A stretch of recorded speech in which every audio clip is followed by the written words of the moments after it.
Begin the current Daf Mesechtes Bava Kama Daf Memtes. Begin on the bottom of Memches Beis, 4 lines up at the bottom of the Yamid, where we continue our look at the next Mishnah, continue on this theme of obviously the titles of the last two parakim regarding shiur, regarding the mazik of shiur as it applies to different situations than just shiur shenogach es shiur, but regarding other halachas like that we'll see in our Mishnah of Demei Vladis.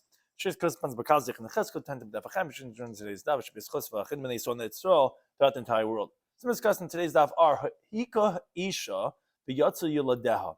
What happens if the ox or a person injures a woman and she miscarries? There's a few different elements. There's Demei Vladis, which is the monetary value of the actual fetus itself, and the Shvach Vladis, which is the increase of value that the woman has because of her pregnancy. And that relates to Kavana, if there was intent to do this. Shoyrei, as it applies to one's ox doing this injury to the woman. Mivakeres, if it's her first time giving birth. Bala, as it applies to her husband, because the pasuk actually says that it's given to Baal Ha'isha. Shivcha v'giyeres, as it applies specifically to a maidservant and a giyeres, which that relates to the concept of nichse ager. When he dies and the giyeres is married to the ger, well then it's really hefker because there's no relatives and who gets that. And that relates to that mashkoina, if someone takes possession of the documents of a ger and regarding the security of a ger, because again it's ownless right now, and really who gets possession of this when the ger pass away. So begin the current daf on the bottom of Chesma Beis, the Mishnah begins shiur.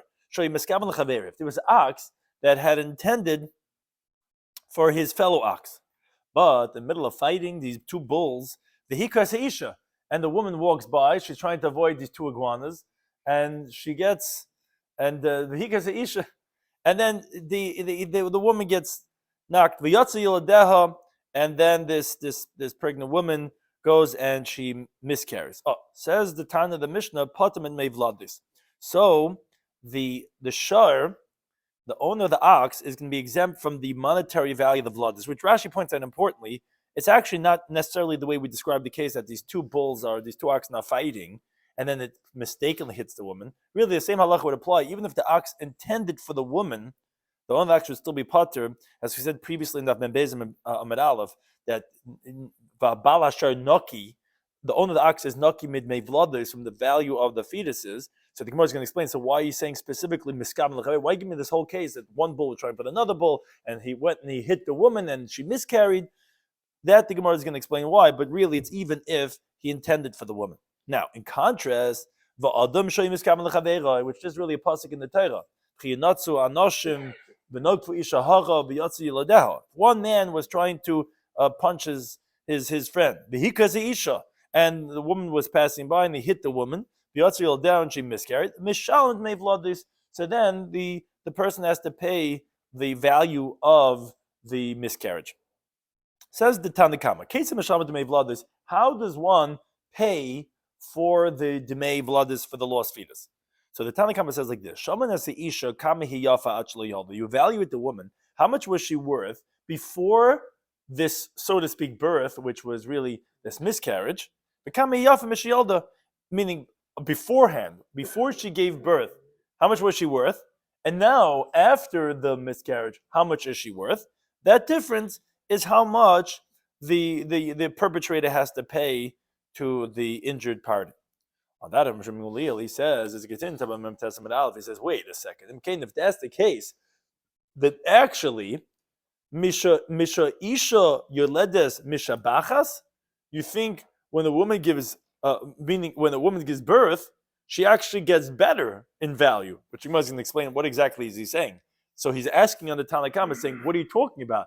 You have to pay for the loss of how much the woman was worth more beforehand and how much she's worth less. A woman that doesn't have the pregnancy anymore is actually worth more. Tell her rather, he says, no.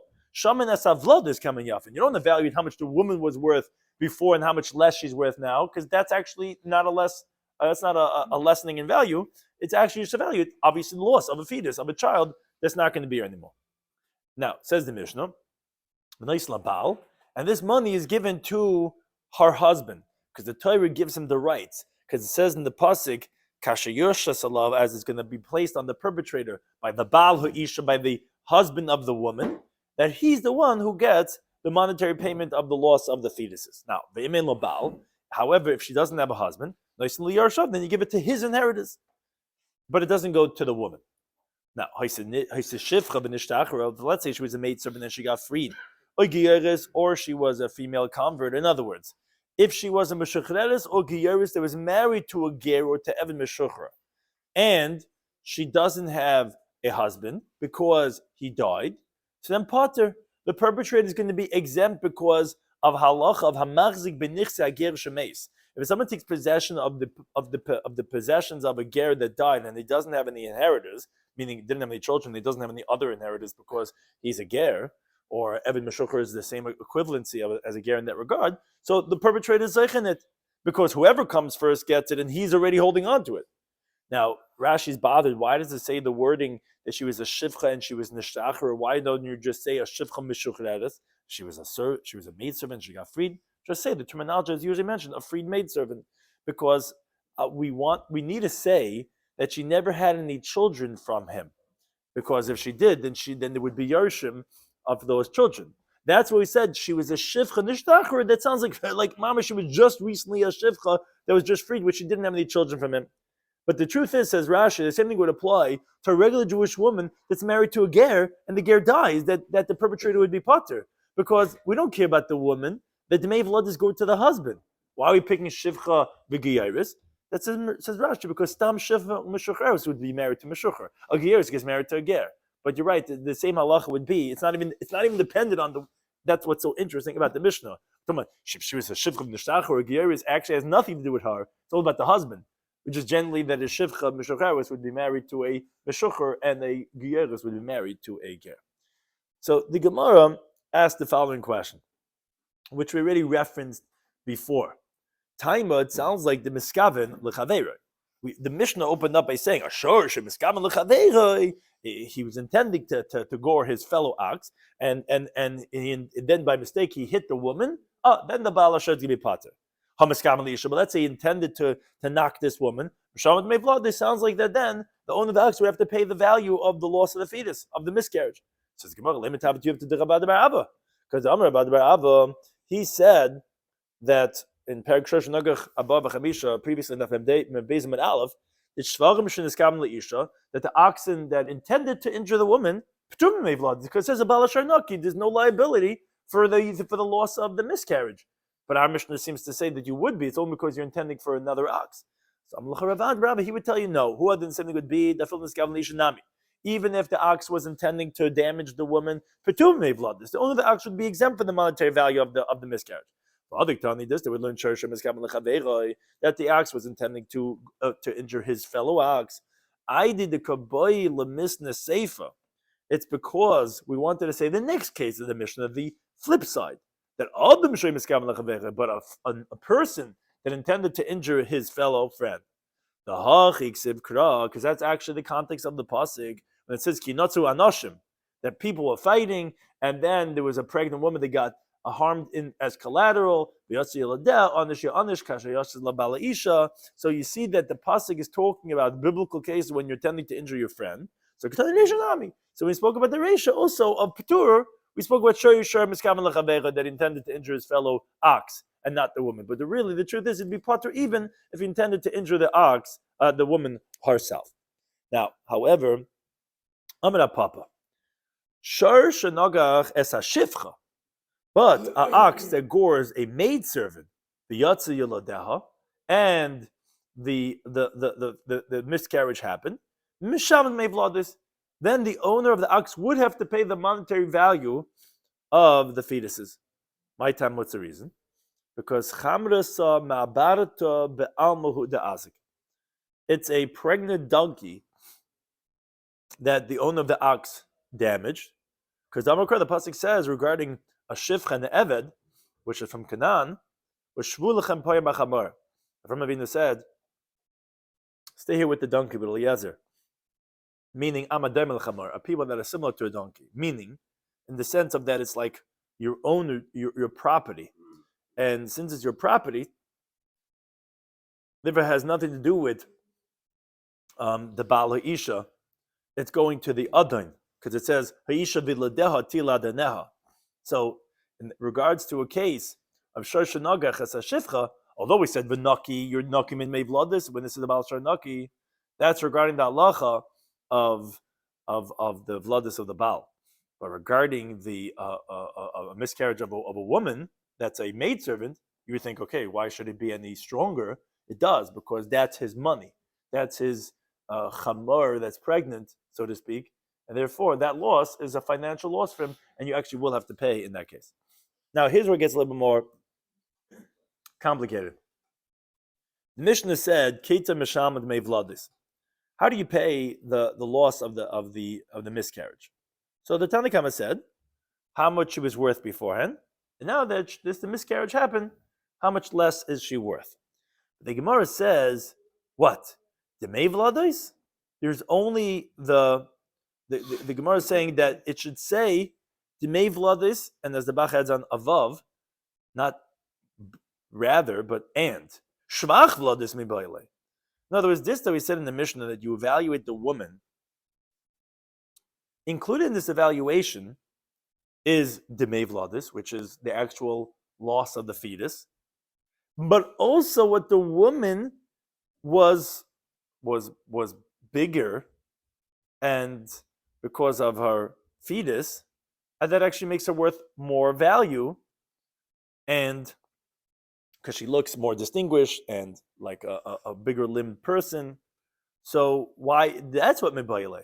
Why are you saying just how do you pay demei vladis? There's also the shvach vladis, not the fetus itself, what would cause the pregnant woman herself. So you're right. This is exactly what we're saying. It didn't say those words, but ketzim mishamad demei vladis ushvach vladis. How do we evaluate the loss of the miscarriage, and meaning of the fetus, and of the increase of the vladis, which makes the woman look more chashiv? We evaluate the woman.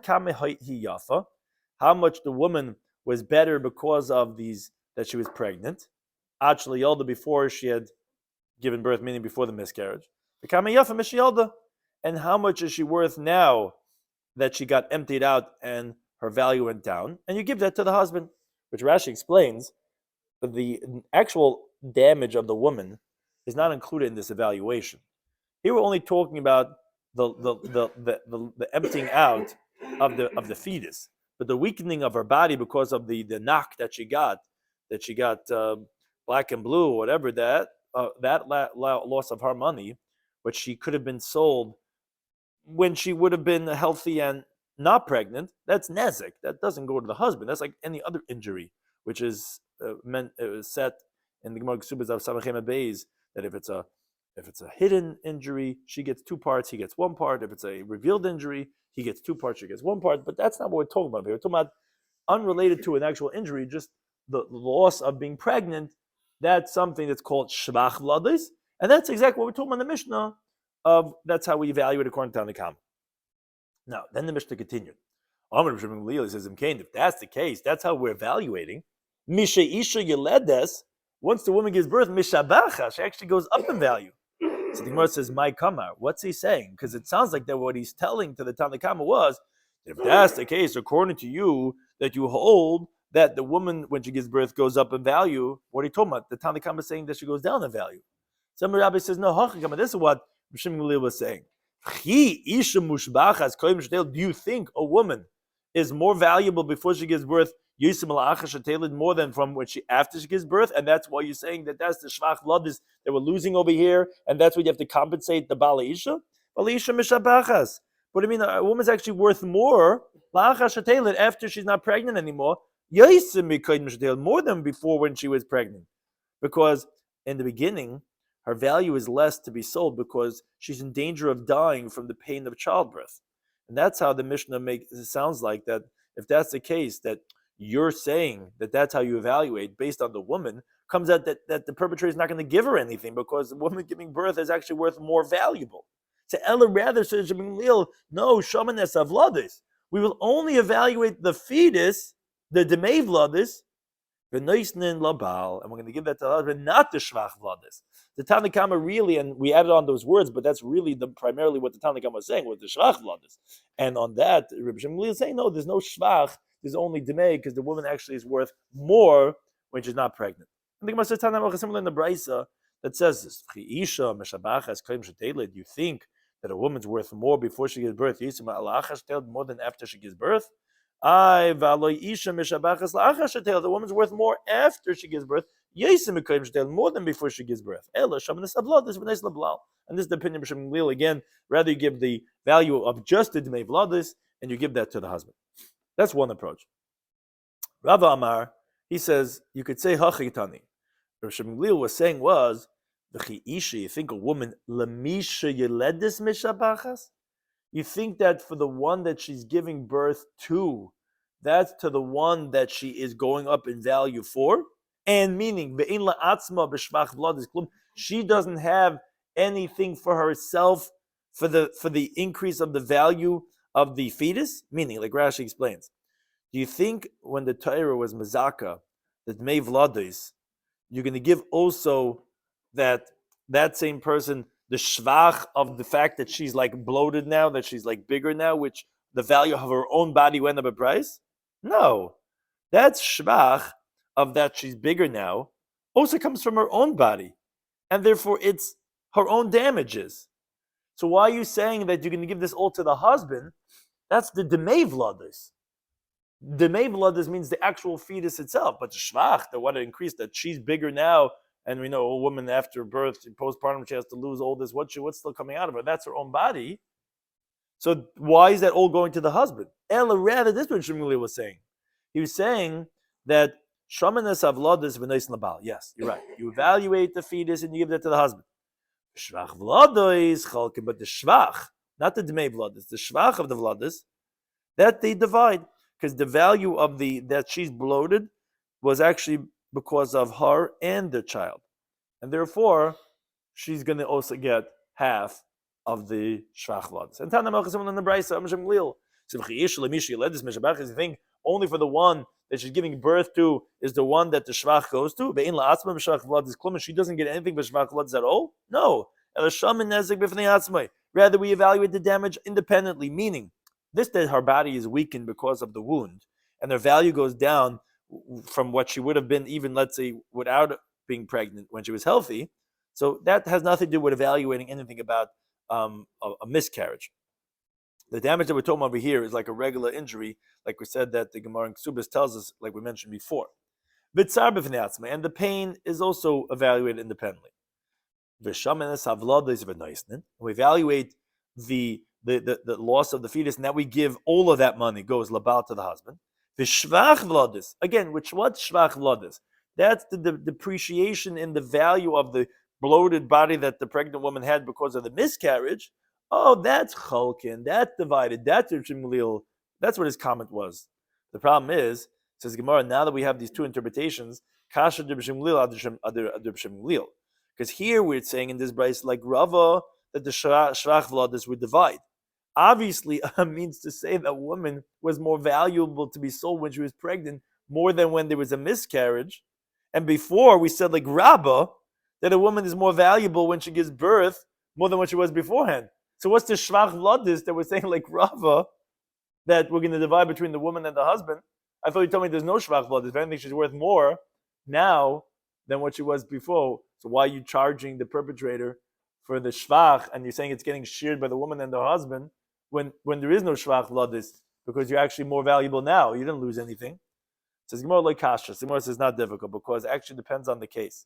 Kan, the first brisa was bimavakeres, was when a woman was giving birth for the first time. Oh, there her value is worth less before she gives birth than after birth, because she's in danger of dying from that whole experience of the birth. But Khan, the second brace is b'she'enim avakeres, so it's not her first time. It's not her first time. She already has gone through this already. It's not the overwhelming trauma that's going to just put her into this reaction that might kill her. And therefore, yes, there she's actually more valuable beforehand than she is afterwards because of the bigger bodied and everything. And therefore, that's what's getting divided between the woman and her husband. Then the Gemara says, but so the Tana Kama, that they say shvach vladis nami labal, which they obviously disagree. Rabbi Shloimy was saying that no, shvach vladis gets divided, but according to Tana Kama, it says no, it goes to the husband. My Tama, what's the reason? Why is it going to the husband? seemingly Rabbi Shimon has a good taina that's part of her body too. It should get divided. So on that they actually have a biblical source, because Kedidnan, which actually is a brisa. The brisa says mimashmash from the fact that it says in the pasuk, the yatsu yeladeha, that the child was lost. Any deshihara, don't I know that the woman was pregnant? Why do you have to say that benogfu ishahara, that he stooped a pregnant woman? But if you're saying that there was a miscarriage, I know that she was pregnant. So Matam al-Mahara, Lemachab is coming to tell you, Shvach heirayon labal. The word hara is to tell you that what else the pregnancy caused, which is the increase of the body of the woman, that also is telling you the pasuk that is balo isha, that also goes to the husband. What does he expound with the word hara? He needs it because he's obviously not teaching you that goes to the husband, because he says that gets divided between the woman and the husband. So he's like we learned in the Bryce. It says you're never liable. This that you have to be liable for the miscarriage is only if you hit the woman opposite the area of the womb. That's why it tells us that when you went and you banged her, that was opposite the area of where she actually is pregnant. Which my puppy qualifies this. Says Lloyd Taman, don't say connected based on mamish. Don't say it literally has to be by the uterus, by opposite the womb.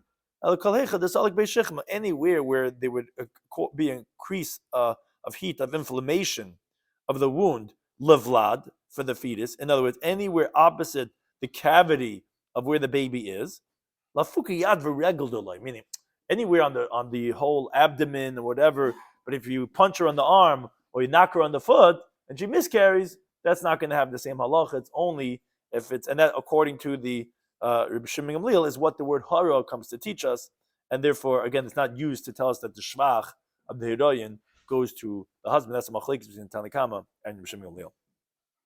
And the Mishnah continued and said, if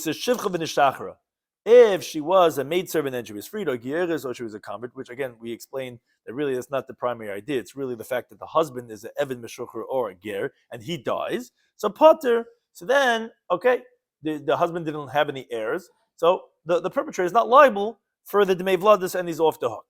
On that, Amar Rabba qualifies the teaching. He says like this: Loishan, we didn't learn this exemption. Ella, what's the case? Her husband was alive when his wife was attacked, when she was assaulted, and she miscarried. Umeis hager. And then the husband passed away, he was traumatized, he passed away. Okay, the kivin, the chaval b'chaya ger, since the perpetrator had injured the woman when the husband, the ger, was alive, so the husband, like we said, is the bala isha, he gets the value of the loss of the miscarriage. So the ger was zeichen, that he merited it. Now, but keeping the miscarriage, but once the gomer dies, okay, so a ger has no heirs. So zachabahu min ger. So now the perpetrator, he's holding on to the funds anyway. He could merit it from the ger. That's what we said, that the perpetrator is going to be pater. Aval, but says Rabbi importantly, he says chavabah la'acha misager. That's her husband that passed away already. Nebuch 3 months into the pregnancy, her husband had an accident at work and he passed away. So and then in her 6th month of pregnancy, some guy was punching his friend. She walked by and she had a miscarriage. The woman herself will merit the right to the payments, because these fetuses are the properties of whoever is the Baal. Now, when the ger dies and she's still pregnant, she is in possession of the fetus, and she's before any single person. So therefore, when this guy subsequently injures her, he has to compensate her. So although the Mishnah says that if you injure this shivcha mishuchredes or this giyoris, you're going to be pater, says Rabbi, importantly, that's only if her husband was alive and then he died. Obviously, if he's alive, you would have to pay the husband. The case is only starting if the husband's dead. But say he only subsequently died. But if he was dead beforehand, then you're not going to be pater because the woman then gets it. And then Rav Chizda says, Mori dichi. This master, meaning the one who's saying this teaching, How can you say such a thing? Atu vladas, you think that fetuses are tsrari ninu? They're like bundles of money? But and v'zachibu, and therefore she could be zoiche in it from hefker. When the husband died, she took possession of it.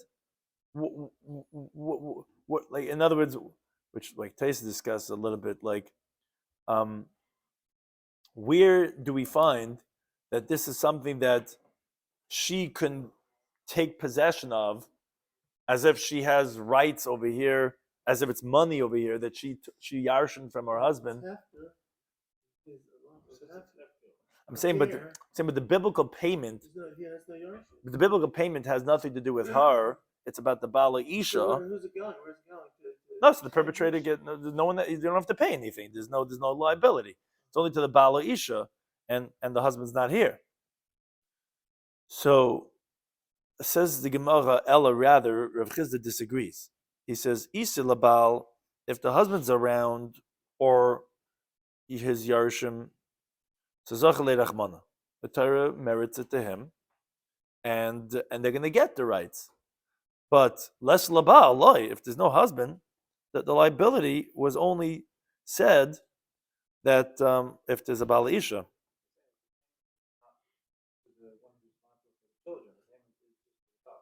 Right. And when does the liability come to her? At the time of the injury, but there's no claimants. So therefore, he disagrees, and he says that no, even if there's no husband at the time of the injury, she's not going to get it, and the perpetrator is going to be put. And actually, Mesa the Gemara asks on Rabbah, who said the original teaching.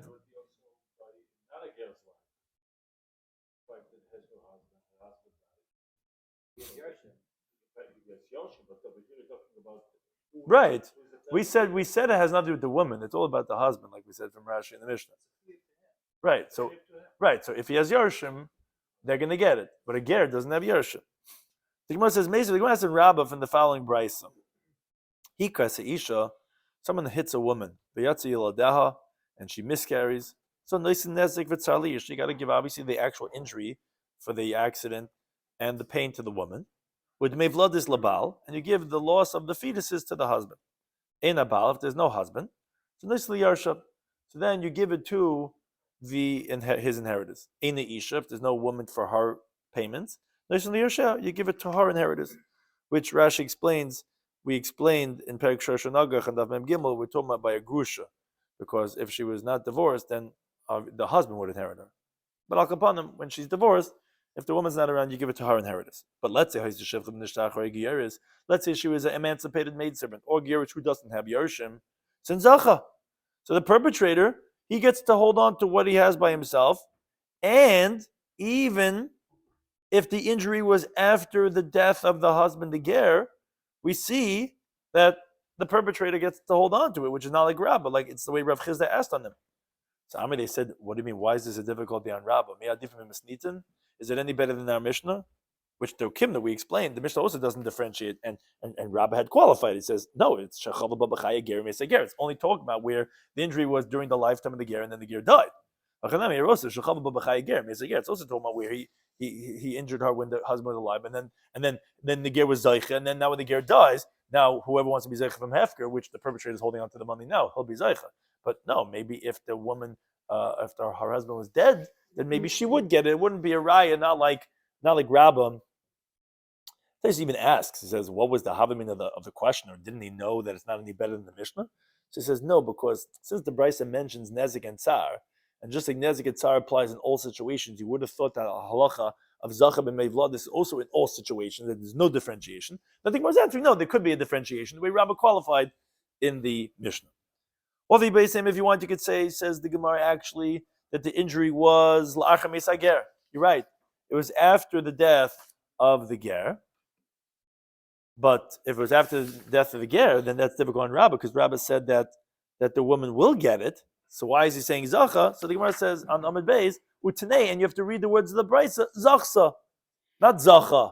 Which Taisa says we're not really editing the Brisa. We just mean, you're right, Zacha, whoever has the rights will be Zaycha.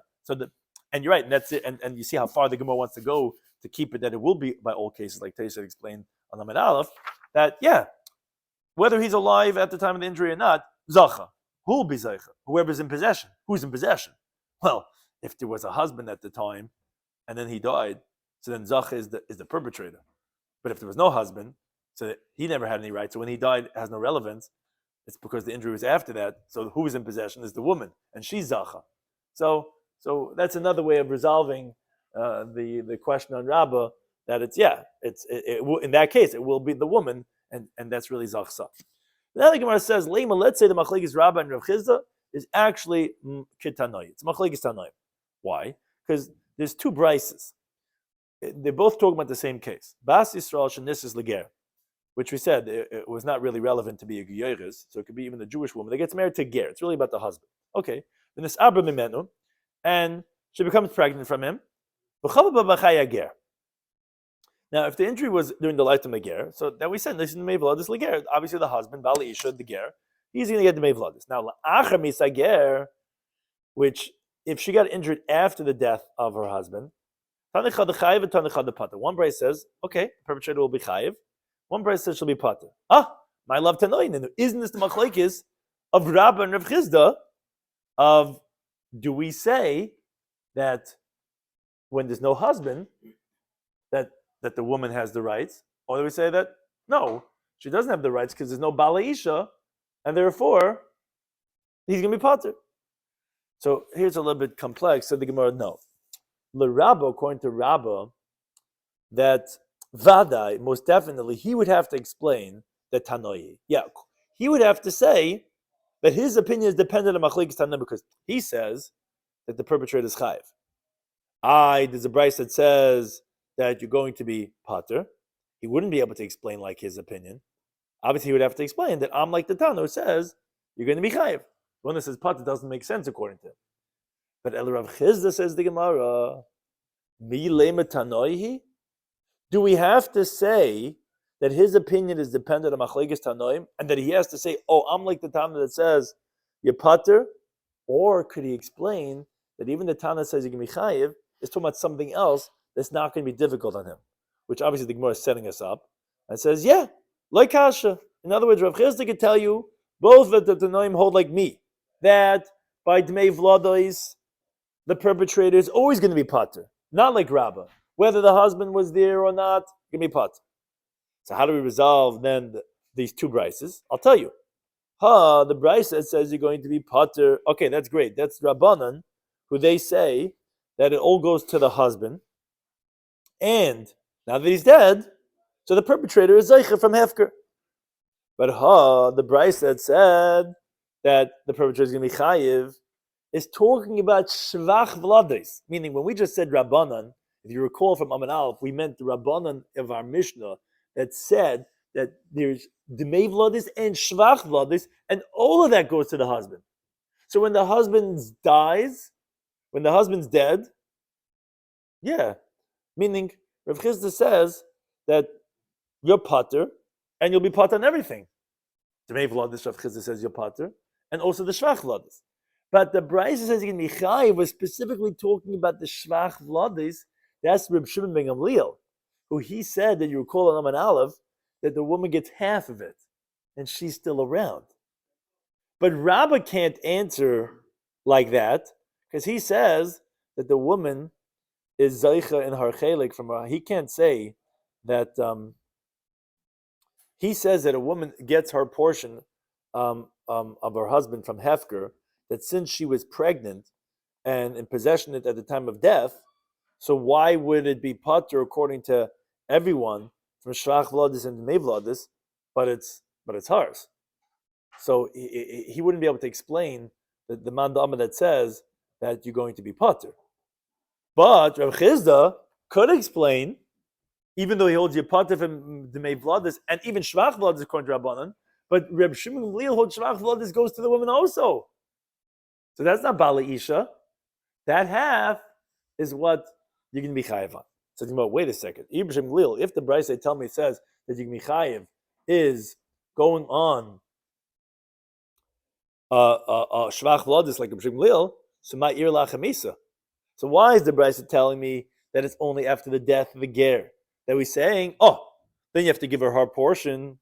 What do you mean? Why did you say la'achar misa ger? One brayso says chayiv. Afilu mechayim. Even when the ger is alive. Nami, you also have to give her portion because this lapalga, she gets half. And that's the same thing you're saying that she gets after his death. Says Gemara, no, the difference is mechayim isla palga. When he's alive, she gets half. You're right. La'achar misa, after the death of her husband, the ger, kulei. She gets all of it. She's zeicha in the portion of the shvach vladis of her husband. In contrast to the vladis, which has to be to bala isha, and there's no bala isha. Therefore, then you can be put. That's why we're saying specifically that you're chayiv to pay the whole shvach vladis to the woman, according to Rabbi Shloimy Schwartzberg, la'achar misa, if it happened la'achar misa ger. If you want to say the Gemara, you could actually say that Hava B'Shem Lil. Actually, both Bryce are B'Shem Lil. How so? The Bryce says you can be chayiv is b'shvach vladis, which really what we're explaining all along now was what the element we were saying that you can be chayiv, according to Rav Chizda, is the shvach vladis, because that's something that she gets, and we're even saying she gets all of it. The Bryce says you can be pata is b'nei vladis. You don't have to say it's one's Rabban B'Shem Lil. You can say both are B'Shem Lil. And what we said, Yapata, according to Chizda, is the Mevladis. He holds not like Rabbi. He holds that if the ger is dead and then the injury happens, you don't have to pay any Mevladis. Problem is, this next question is a little bit finer point, but the Gemara asked the following question. Amri, they said, if so, you have a difficulty according to Rav Chizda. What's the question? So the Gemara says like this. From Mishvach Vladis, again, Shvach is not the Demei. Shvach is what the woman's value is worth more when she's pregnant. Which you said, that when the ger is alive, half of the shvach vladis would be going to the husband. And Shimon Lil saying, when he's dead and she's pregnant, she gets his portion. And we said, therefore, when the injury happens, she's going to get all the shvach vladis. So from shvach vladis, lishama demei vladis, you should also hear and compare to the value of the fetus, where she should also be zeicha in the demei vladis of her husband. Because what's the difference between Demei Vladis and Shvach Vladis? That's a premise the Gemara is making in its question. And therefore, let's continue the question. That we hear that he holds that she could be Zeicha in his portion. Lishama l'Rabbanan. Then we should also hear the same thing for the Rabbanan. That she's also Zeicha in all of it. Meaning, because like Rashi explains, the Rabbanan only disagree when he's alive. But regarding hard meriting when he's dead, that Rabbanan don't disagree with Reb Shimon. So if so, we would you see to differentiate, and why are they saying that lo yizachsa, that she's not meriting? Well, why wouldn't she get the value if you see from Shimlil that she does inherit from Shvach Vladis? So the Mei Vladis too. So Mei Vladis, so Rabbanan should also hold you get Mei Vladis. Somebody said, no, it's not true. You cannot compare the Mei Vladis to Shvach Vladis. Shvach Vladis is the increase of the value of the woman's body when she's pregnant, according to B'Shimon, the Shaycha Yoda Begavayu, because she has somewhat of a vested interest, even when the husband's alive, of half of it. So that when he dies, Zachi B'Bukula, she gets the rights to all of it. But the Mei Vladis, the value of the fetus is the Shaycha Yoda Begavayu, she has no connection to this at all. The Zachi B'Klal, she will not be Zachi in it at all, even the husband's dead, and therefore, all the more so with the Rabbanan, and therefore the Rabbanan hold. And this is the opinion of Rav Chizda, that the Mei Vladis, when the ger is dead, the perpetrator is going to be pater there, also not like the way Rabbah said. Now, continuing on this theme of a ger that dies, so it's just a related discussion. Rav Yeva the elder asked from Rav Nachman the following question. Someone takes possession in the documents of a ger, meaning there was a different Jew who gave a lien on his properties to the ger. So the ger has a document of a lien on this property. And someone takes possession, this ger dies, tzaddik, they said, oilanu, whatever, they passed away, and says, oh, he's a ger, he has nothing, he grabs this document. Now, what's the halacha to acquire the piece of paper? So what's the question? So the Gemara explains. Do we say man de machzik b'shtacha, someone who takes possession of a document, adaiti da'aru de machzik?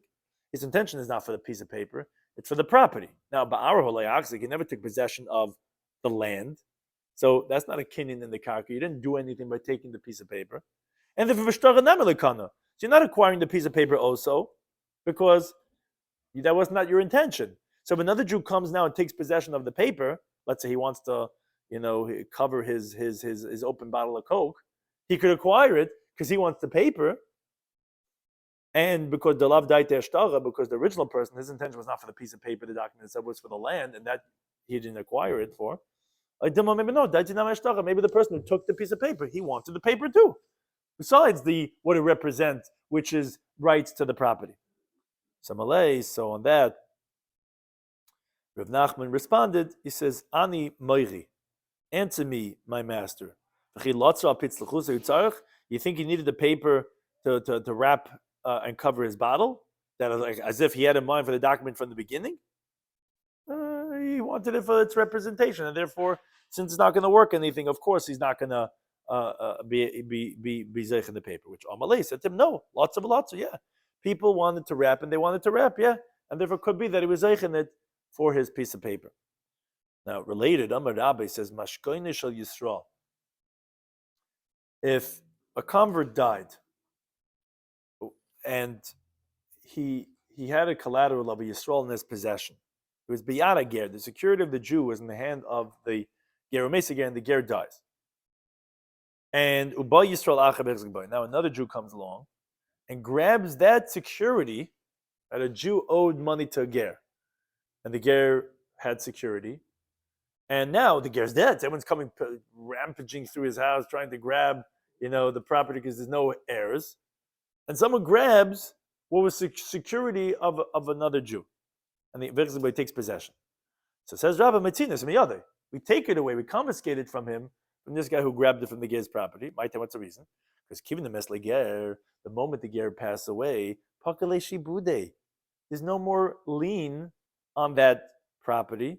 And it's in the possession. It's in the property of the owner. The fact that it was in his house, and he's like, "Oh, look what I got!" And you're posting to Instagram, "I got this big baby grand piano." You know what I'm saying? Yeah, I'm so excited. Sorry, buddy. This is owned by someone else. This was just the security that he had. It's automatically goes right back to the original owner. You don't get anything. Now, what's with the other way around? What's if, let's say, mashkoine shel ger biyad Yisrael? Let's say ger took a loan from a Yisrael. He's new to Judaism and he's starting out. He's living in Ramat Beit Shemesh, and he's saying he has this guitar that he used to play with for many years, and he gives it to a guy. He says, "Hey, do me a favor. Could you lend me 1,000 shekels?" He says, "No problem." He takes the security, takes the guitar, and the Mesa ger, and the ger, he passes away. Okay, now everyone knows about this ger's guitar. He's made a lot of concerts with the guitar. And this guy, the Yisrael, has the guitar in shul. He leaves it there, the mashkin. So some guy, he grabs it. He says, "Oh, this was the ger's guitar. He passed away. I'm taking possession of it." So the halach is like this. The Yisrael, who had the security, let's say the guitar was worth 5,000 shekel, and he owed him 1,000 shekel. So the one who had possession, who was owed the money, he only gets 1,000 of the shkalim. And the other guy who grabbed it, he gets to acquire the remaining 4,000 shkalim value of the guitar. Why did you consider that he grabbed it already? Oh, so it says the Gemara Vamai. But why would you say this? Tikni lechatzeroi. Let the courtyard of the guy the lender, acquire for him. Because the Amar Rabbi Yossi Rechanina says, you could say, you would think to say that, okay, the guy didn't chap. The guy didn't know the halacha with a ger that you could chap it. So the other guy grabbed it first. So it doesn't make a difference. The courtyard of a person should acquire without his intention, without his awareness. How is this guy allowed to grab it? Now, when they said that the lender is not in town. And so who cares that he's not in town? Why could I come into this guy's property and just grab away the guy's guitar? Because when the owner's around, the ibai makni, matzikani, that if he wanted to acquire it, he could acquire it. So says his court will acquire from also. The less of the day, wherever he's not around, the ibai hu lemikne lematzikani, where if he wanted to acquire, he cannot because he's out of town. His courtyard then will not acquire for him, and therefore the guy who grabbed it, he gets the other 4,000 shekel worth of this guitar. However, the Gemara concludes and says, the halacha actually is, this that we're saying, that this other person gets the rest of the value, is only if the security was not in the courtyard of the lender at the time of the ger having passed away. It was in shul. The loikana, where then the owner, meaning the lender, is not going to acquire the guitar. But if the security was in his courtyard, then his courtyard actually would acquire, even if he's not in town, it would still acquire for him. Which Taisa discusses regarding the chatzah mishtameres, ein mishtameres. What are we talking about? That when the lender has to be there is only by an unsecured courtyard. But if it's a secured courtyard, then he doesn't have to be there. Then it's a kaina, and he says that this the Gemara is saying the halacha is that he's not in the chatzar, is going on the owner of the chatzar, says Taisus. That to say the answer we gave his answer, so he's saying differently than Rashi. But be that as it may, that's the discussion regarding what do you do with this stuff. Okay, thank you to Anita for hosting us.